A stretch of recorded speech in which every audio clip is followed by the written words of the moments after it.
Welcome to another episode of the Roundtable. This is Dr. Jason Plumer coming at you from First Baptist Church of Litchfield in Litchfield, Illinois. Today, I want to ask the question: do special needs children have a place at Litchfield Christian School? Uh, do their families have a place at your church, even? And my answer to that, right off the cuff, is heck yeah, of course they do. We're excited about families with special needs children. We're excited about serving children with special needs inside the school.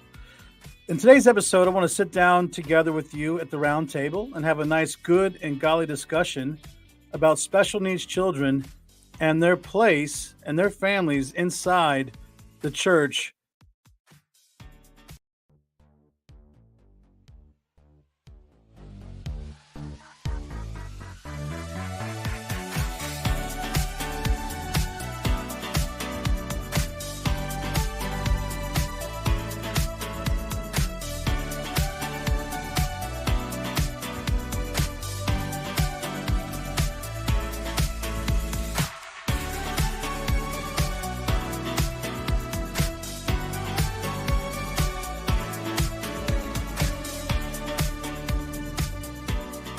Alrighty. What an interesting discussion we're going to have today, because this is not a topic that I think the church discusses enough. It's been my experience that when you're addressing special needs in the church, um, there's this kind of idea that, of course, families with special needs children should be welcome at church. But yet, when you look around, you just don't see very many of them there. I had an interesting encounter one time. I was in seminary and I was working for a company, a nonprofit called Realizations, that worked with families and special needs children. Mostly these were special needs adults. And my job was to find ways to connect them to the community, like to find a career or hobbies or different things like that. And it was a wonderful opportunity to engage some really sweet and cool families. Some of my closest friends in the world are families who have these special needs um, children, and these are young adults. I call them children, but geez, one guy in particular I'm thinking about is 35 years old now, so he's not a child. Um, but anyways, I was working for this company, and I'm in Louisville, Kentucky, and every year they put on a seminar or workshop where it's kind of led by all kinds of adults with special needs, and it's put on to be a forum in some ways. And so I remember sitting inside of one of the seminars, and they go around, they ask you what you're doing, and I tell them that I'm in seminary, I'm going to be a pastor one day, and that I'm at Southern Seminary, and I was definitely in the minority as far as, say, my religious convictions or political convictions. So the room kind of went quiet, and they all just kind of gave me a courtesy nod, and we kind of moved on. And I sat throughout the time, probably about an hour, looking at the room, realizing that, you know, I don't see a lot of these folks in church. I just kind of had this really curious feeling about where are these folks? I'm in a room surrounded by folks with all kinds of different special needs, beautiful people, gifted people, people I come to appreciate and admire. And I'm watching them lead this seminar. I'm watching them and their families participate and do community together. And yet I don't see them inside the church. And so I kind of spent the remaining 45 minutes or so just kind of contemplating this, praying, even asking God, like, why don't we see these families there? And when the thing was done, I was approached by a 63-year-old man who would probably had a cognitive delay or something like that. In the old days, they would have called him mentally anymore. We don't use that language, but that was he had a cognitive issue. Sweet man, and come up to me and asked me if I was going to be the one who's going to be a pastor. And I said, "Yes, sir." And he said to me, and I kid you not, he said to me, "Pastor, why don't you see people like me in your church?" And my jaw dropped. I was like, "Do what?" And I told him, I said, "Friend, I was just thinking about that very thing in this whole seminar." And he said, "Hey, why don't we do lunch together?" And so I sat down. We had lunch immediately after the seminar, and we sat down together and we talked about his experience. And he was a gentleman from Ohio. He didn't grow up in the church, but he always had a desire to be in church.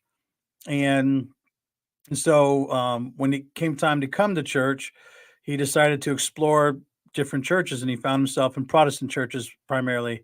In his experience, the Catholic Church wasn't overly friendly to him, so he tried his hand at a few Baptist churches, non-denominational churches.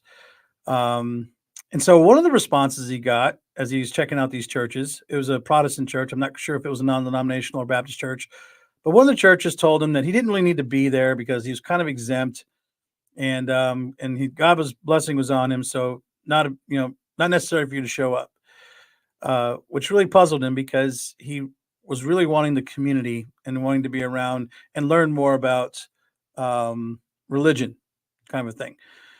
And theologically, that's bad advice. That's bad. So that didn't work for me either. I was listening to that and I thought that was crazy. So then he goes to another church, and they actually tell him that um that he's cursed. Okay. And I'm sitting there looking at him like, they said what? And yeah, he's cursed obviously has he has a disability that God's favor has left him or not on him, and so therefore he is not welcome in the church. Talk about two extremes, right? Talk about two crazy extremes there. And then somewhere in between there, he didn't use this word, but the word I described was the church was kind of apathetic to um um what his needs were. And so he just kind of began to kind of not do much with the church. And so from there on, he said he did find a church that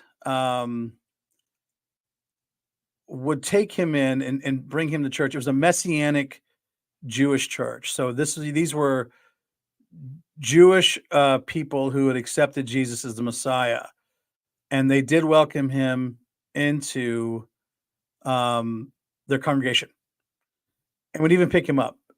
Unfortunately, though, they wound up moving across the city, and then he lost ties with them. And at the time he was speaking to me, he wasn't involved in the church. And so we're at the dinner table again, and he just asked me again, why don't you see people like me in church? And I said, well, I get the impression that you feel like you're not welcome there. That was really disheartening to me, and I didn't care for that response, and I didn't appreciate the way the man was treated. And so, as a pastor, then it kind of sent me on this journey to begin asking why and then trying to find solutions. And so, my heart has always been deeply moved by families with special needs, and I have a special place there for them, and trying to get them involved in community. And I had one guy tell me the church is kind of the last frontier, which I think is so ironic considering Jesus spent so much time with the blind, the deaf, and the lame, and that the church would be described that way was just kind of nuts. Now, again, I don't want to be overly critical. There are some churches who are doing some excellent things with special needs families, and I don't want to act like this is just a massive church issue that no one's trying to address. That's not true. Bethlehem Church in the cities is doing an excellent job. I think there's one called Providence Church in North Carolina is doing an excellent job. The issue is there just isn't very many churches that have really caught that vision, or maybe the pastors are really intimidated by the needs that will come into their doors if you begin to open them up to special needs family, because sometimes those needs are complicated. And I would say rest in the Lord. He will give you the grace and mercy to do so. So with that in mind, I I do not want to be a church that shuts its doors to special needs families, and therefore do not want to be a school that does that. I want to be a school that welcomes these families in with open arms and with an open mind and an open heart to try to figure out how we can help them flourish. Our vision, our mission is to empower children and their families to flourish in the goodness of the Lord in the church community home. That's every family. The gospel is for every single family. It's for every single home, every single child. We don't get to stipulate which ones get the good education and which ones don't. That's not how the gospel works. And so I want to be a pastor and a leader and a church leader, a school leader, community leader who advocates for families with special needs. And I want to do that in a couple of ways. First of all, I think you need to know my convictions, like why this is so deep to me. And then I think you need to also understand educational experience and expectations, because that's important. When we're talking about this, we can't be naive about what we're addressing, and the reality that when the rubber hits the road, and the children are in our classrooms, we need to make sure that we're prepared to educate them as best we can and care for them as best we can with some of the complexities that they bring. So just so you understand, first of all, my convictions are deeply rooted in uh, three big ideas, I think, in the scriptures. First of all, uh, these children, these folks are made in the image of God. First and foremost, the Imago Dei is one of the grounding convictions, truths, theological convictions that I have about humanity. All human beings are made in the image of God, and God created them to display His worth and His value. And so, when you look at this image, just image bearing, um, the value that they bring to this world is rooted in the fact that they are still created in the image of God, despite any kind of deformities or cognitive delays or internal issues. That's irrelevant. The Imago Dei gives them the dignity and the right to life. And so that's a big Genesis 1:26-27 is a big deal to me. And so they sit there.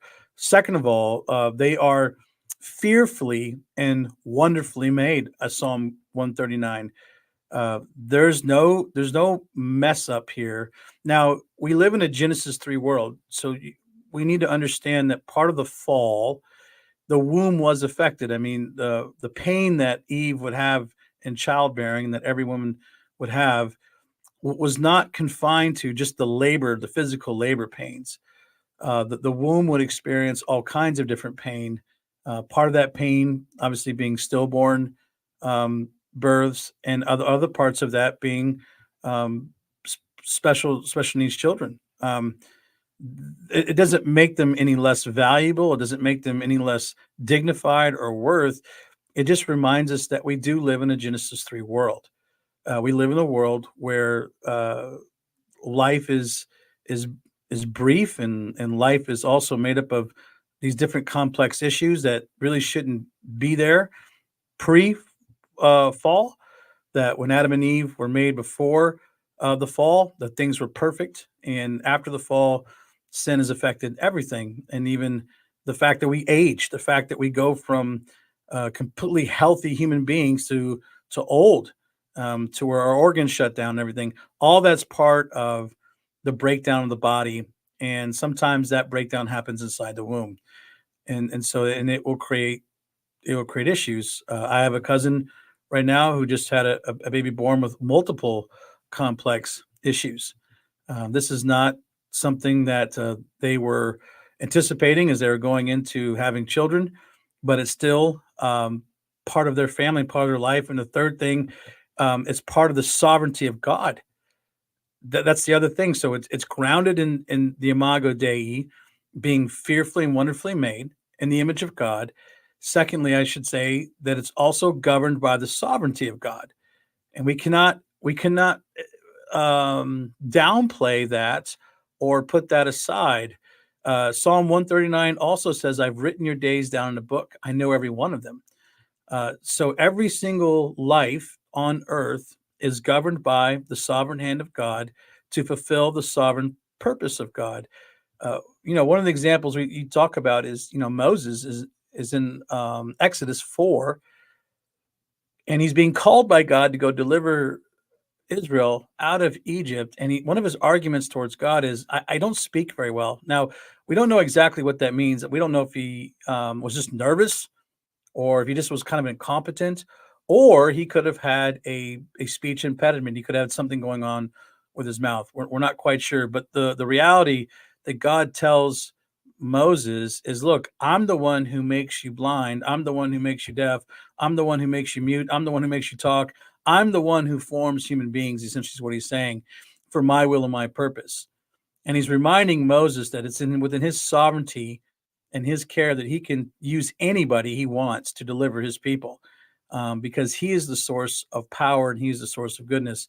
And so we have to understand that these children and these families are inside the sovereignty of God, and he's working out his purpose within his sovereignty, which goes to John 9, which is my third point, is the glory of God. Because when you read John 9, Jesus' disciples are walking down the street, and they see a blind guy, and they ask this kind of ridiculous question, well, who sinned, this guy or his parents sinned? And Jesus says, well, it wasn't about his parents' sin or his sin, that this guy was blind for the glory of God, to reveal the works of God, to reveal the glory of God. And so Jesus now heals this man and shows the world the power of God, through his son. The big principle, the big idea there for us to take away is that you can't judge a book by its cover. God reveals his glory oftentimes through some of the most weak or the weakest people. And people with disabilities are meant to display the glory and the works of God. It doesn't mean that they're all going to be healed miraculously like that man was. But the point is that man served a purpose. He was here on earth to reveal the glory of God. And I take that as children with disabilities are here to reveal the glory of God. And the church is missing glory when their families and their children are not there. When families with disabilities are not part of the community, we're missing a sense of the image of God. We're missing a sense of the wonder and awe of God. We're missing a part of his sovereign care, and we're missing his glory when they're not inside the church and when they're not inside the school. And so with these kind of deep convictions, I say that the church must and do everything it can to reach these families, and that the school, the Litchfield Christian School, must do everything in its power to serve these children and their families to help them flourish. And that's kind of been my wheelhouse, and that's where God has used me throughout my educational journey. Just a little bit of my educational experience.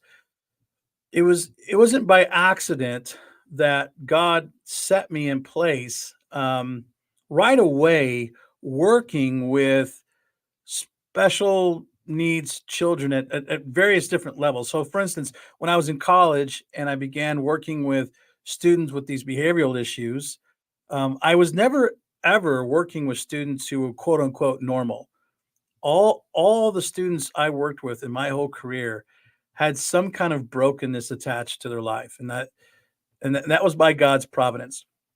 And so when I was tutoring these children with these severe behavioral issues, Um, and then from there, I get to Texas, and I'm hired as a special ed teacher to work with students that have learning disabilities, from like dysgraphia to dyslexia to one of my students had spinal bifida, others had other learning disabilities, others had physical, and some of them had behavioral issues. All of that was kind of wrapped up in my class, and I got to serve these children for several years who had this different levels and different degrees of brokenness in their life. Then I get to Louisville, and God connects me to John Savage at the Academy of Individual Excellence, which, by the way, if you are in Louisville, that is an excellent school. I cannot tell you how much I gleaned from being in that place. John does an excellent job of serving children like this. And John was instrumental in teaching me how to really mainstream children with these particular needs in your classroom. So, that a mainstream is the special education term, and what it means is when you go to special ed inside the public school, mainstreaming is simply integrating students with disabilities into general education classrooms during specific times of the day. So it's not an all day typical things. It's like your writing and your math and your reading. They'll try to take children with these needs and place them inside the classroom for a short amount of time and then move them out. Well, what John taught me was that these children, many of these children, can be in the classroom all day, and he likened it to a family. He said, when special needs children are born into families, the family has to learn how to live together, how to work together, how to manage. They learn how to serve each other. And he wanted to create a classroom around the same kind of dynamic that when these children come into your classroom, it's like they're coming into a family, and we just don't segregate people. I hate, one of the things I noticed inside the church, if a church does invite special needs families to the church, the first instinct is to segregate. Let's go put them in a room over here. Let's put them in a special class to themselves or something. Let's just kind of babysit. And I don't care for that at all. Now again, I understand that certain children have certain needs. Sometimes they need a clean room. Sometimes uh, they need a room where they can not be overstimulated. It needs to be quiet. It needs to have certain things. I totally understand that. That's when the church begins to blossom, is when it begins to understand the needs of these children and be able to create spaces for them. But I don't think the gut reaction of the church should be to just segregate and just kind of make sure they're kind of put over here. I'm for the idea of getting them mainstreamed into the community, finding out their gifting, and then using them inside the church as God has gifted them to serve, and wherever that is.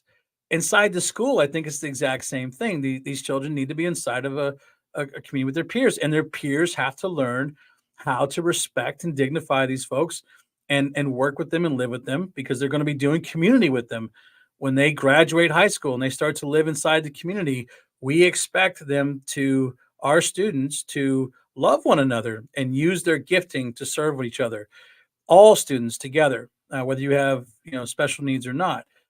And so John is excellent at this at the Academy of Individual Excellence, and he taught me how to do it. And what it really comes down to is a couple of things. Is one is you have to manage your classroom a little differently. You cannot just be a hardliner on behavior and different things like that. What we'll talk about this in another episode, but your classroom management is a really big deal. And at Litchfield Christian School, we have something called Grace Temperament Based Classroom Management that we're going to be teaching our teachers and how to handle children. And part of the things you have to learn is as you're dealing with children with special needs, oftentimes behavior is symptomatic of something else, and you've got to be able to kind of receive the blow to be able to figure out what's really going on if you're going to have a real solution. And John was excellent at teaching me to manage my classroom with that kind of in mind. Also, understanding how not to overstimulate, or knowing how to encourage, to push on versus when to pull back. So that's one thing, your classroom management. The other thing is, I think, is having realistic expectations with parents and the students, and making sure, especially the parents, that the parents have realistic expectations for their children in that classroom, and that I, as an educator, have realistic expectations for the student, that we're not going to try to put the student in a place where they're just not going to be successful. So John was very good about not overemphasizing grades very much. So one of the ways you create a culture inside of a school and of a classroom, particularly with when you have your mainstreaming students inside of the classroom, is emphasizing work ethic, which is one of our main values. Work ethic and accountability and responsibility, three main values. When those are the centerpiece of what you're doing, and we're not worried as much about grade levels, we are about skill level and ability level. Well, that changes the whole dynamic of how we, not just on how we educate, but also how we evaluate, and we create a culture inside the classroom.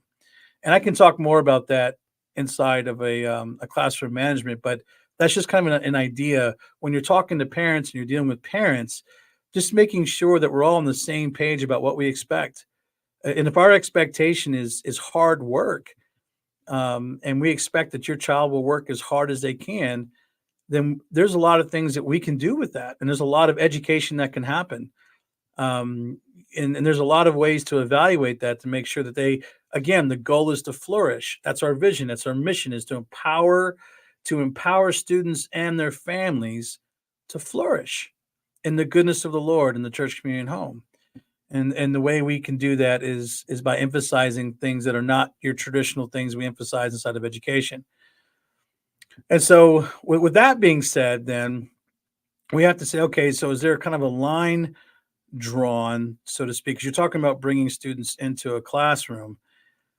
So what about the low functioning students? What about the life skills students?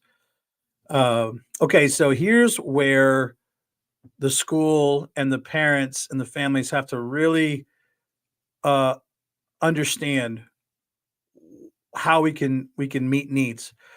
One of the kudos I want to give to the public education system is, now this has happened over time. You got to remember that public education has not always been good at this. If you ever sit down with a family who's got a special needs kid, they're going to tell you that they spend most of their time, if not all of their time, advocating for their child.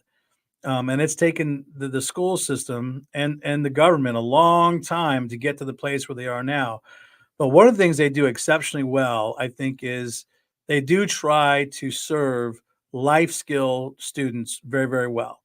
And they do a good job of trying to make sure that these students are productive and they're cared for, and they provide good facilities and resources for them. And that's hats off to them. I know a lot of life skill teachers, and they do an excellent job. Actually, my mentor Dave Future was a life skills special education teacher, bivocational pastor, and excellent. Just does great work. And so the public school does do a good job of that. Litchfield Christian School is in the process of dreaming to that degree how to do that well.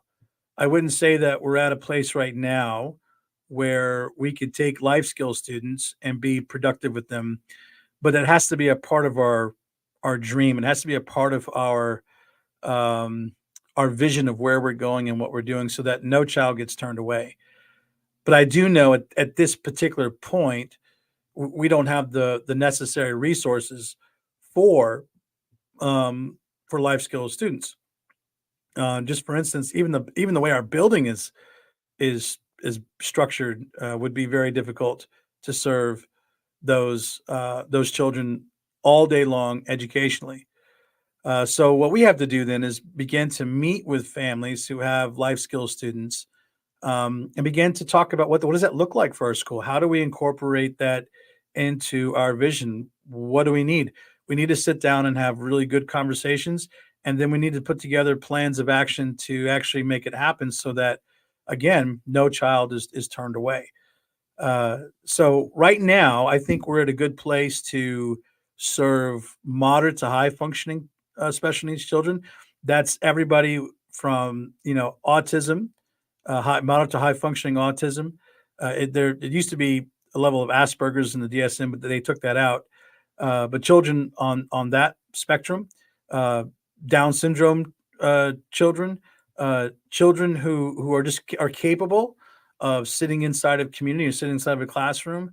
I think we can make that work. So we have to probably take it by case basis, and again, make sure that that parents understand the expectations and that the teachers understand the expectations, and that the school does everything we can to help families flourish. Because I don't want to have somebody in my community be 63 years old, you know, 40 years from now, say that I really wanted to be a part of a Christian school, but they just wouldn't let me, they wouldn't be there. Or I don't want to have somebody have a conversation that says to somebody in our community, well, why come you don't see people like me at Litchfield Christian School? Um, I don't want it to be because we turned them away or because we were not capable or not thinking about it. I want to be ahead of the eight ball on this. And I want to be thinking about dreaming really big about how these families have a place here. And I want my parents to come here to think the same way. I want us to be thinking about a family because one of the things we want to do here is develop a culture of family. That's a big deal to us. Where we can create a family culture, we can get through a lot of good things and we can work through a lot of things when we love each other as a family. And we want to kind of have that culture here. We want to not kind of, we want to have that culture here at Litchfield Christian School. So to answer the question, do children with special needs have a place at your school? Absolutely. Do their families have a place here? Absolutely. I want to encourage you, if you have a child that is considered special needs or has an IEP, and you're thinking about, an education, a Christian education, a holistic education, I want you to think about Litchfield Christian School. I know we're perennial in our philosophy, but we can adopt uh, differentiated learning techniques. We can make modifications. We can do all kinds of things because that's really been my wheelhouse and something that I'm passionate about. And I want to be able to be an institution that serves you and your children, and that they flourish and they understand um, that they are made in God's image, that God sovereignly cares for them, and that God's going to use them for His glory, and that they can experience His goodness in the Lord, and so can you. So I just want to invite you to do that. And if that's something that you're interested in, that's something you want to be about, I just want to encourage you to be about that with us and to come and check us out on February 15th. We have an open house at 6 p.m. at the church. We'd invite you to come out to that and to see what we are about. May the Lord bless you and keep you. And until we meet again, God bless.